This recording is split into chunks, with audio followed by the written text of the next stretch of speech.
Hey everyone, Technomentary here with the video for you guys. In today's video, we're going to talk about the iPhone 11 going into 2025, if this phone is still worth it or not, whether you're thinking of buying it, upgrading to it, upgrading from it, in comparison to the new iPhone 16. We're going to talk about all of that in this video, so let's get started.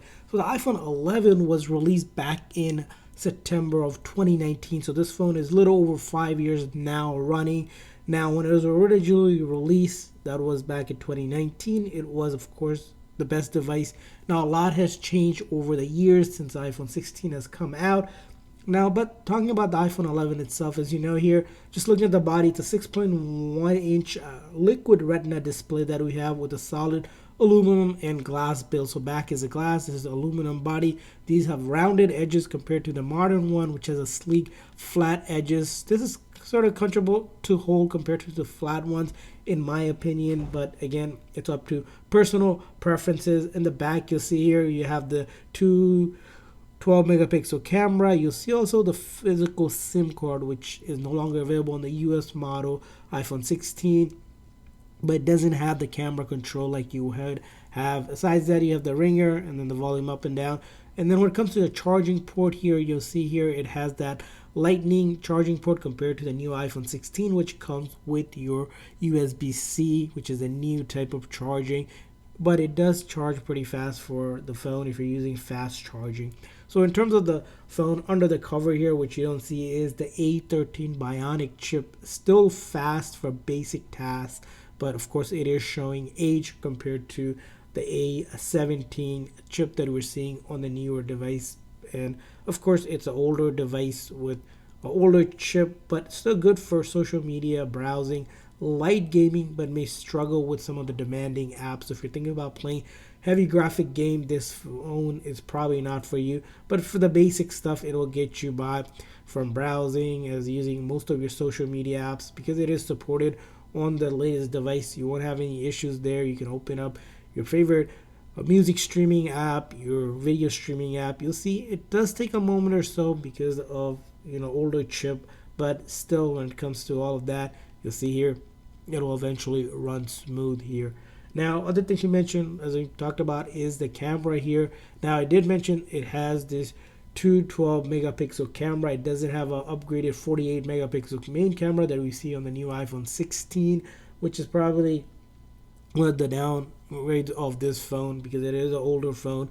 You have great photo mode. Video, when it comes to video, you can actually record up to 60 frames per second in 4K. However, you don't have cinematic mode that's available on the newer devices, and portrait mode here is still available on this device. So photography wise, it's a decent, of course not the greatest when it compared to a newer iPhone. So again, it will take great daytime photos and decent low light photos with that night mode, but it lacks, of course, the features like telephoto or that 48 megapixel sensor in the newer iPhone models. Now, other thing we're going to talk about is the battery on this device. So it comes with a 3110 mAh battery, which gives you around 17 hours of video playback. Now, compared to a new iPhone 16, that gives you around 22 hours of video playback. Again, pretty decent sized battery, but again, for a more frequent user, you'll need to charge it a lot more. But if you're a very light user, even to a medium user, you might be able to get throughout the full day with just a single charge. Again, depends on your usage type. Now, I did mention that it does support fast charging, but you do need an 18 watt or more charger adapter for it, but you'll be able to charge it that way. Now, the biggest and the final thing about it is going to be the software on this device. So you can actually update this phone to the latest version on iOS 18. We updated to iOS 18.2, as you can see here, and that kind of gives you some updates around, like minor updates around the photo app, your ability to do managing your app slightly different than in the past. Here you'll see all of those minor update in the UI itself, update to the mail app as well, a lot of those minor updates that you'll see. However, what you're not going to see on the iOS 18 update on this phone is Apple Intelligence support. So you don't have Apple Intelligence ability, you don't have the option to do gemojis, you don't have the option to do image one, or you can chat GPT integration. All of those are not available on this device. However, all of these customizations are available on this device. As you can see here, we're going through some of the customization which we showed you in other videos as well, and more of those UI and hidden updates that we're seeing on that iOS 18. So to bring it back, the other big factor of the iPhone 11 that you're going to be looking at is the price point. Now, if you compare it to a new iPhone 16, which now costs $899, if you're getting a pre-owned or second-hand iPhone 11, you're going to be paying around under $200, so almost a fraction of that cost here. If you factor that into it, it's going to be a budget thing if you're really looking to be budget friendly for a simpler, again, reliable device. This is where the iPhone 11 comes in handy. So to answer the question, is the iPhone 11 worth it in 2025?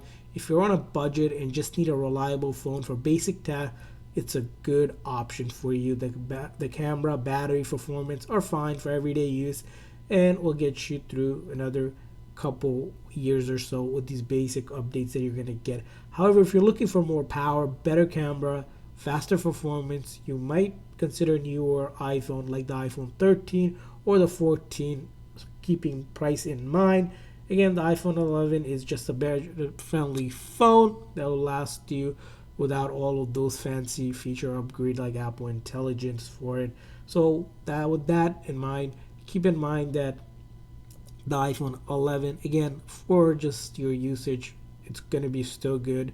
And we're going to be able to tell a little bit more when iOS 19 is announced, if it will get that update. And thanks for watching. Let me know what you think in the comment below if you're still using the iPhone 11 or thinking of upgrading. Don't forget to like, subscribe, and hit that notification bell for more tech breakdown. Catch you in the next one.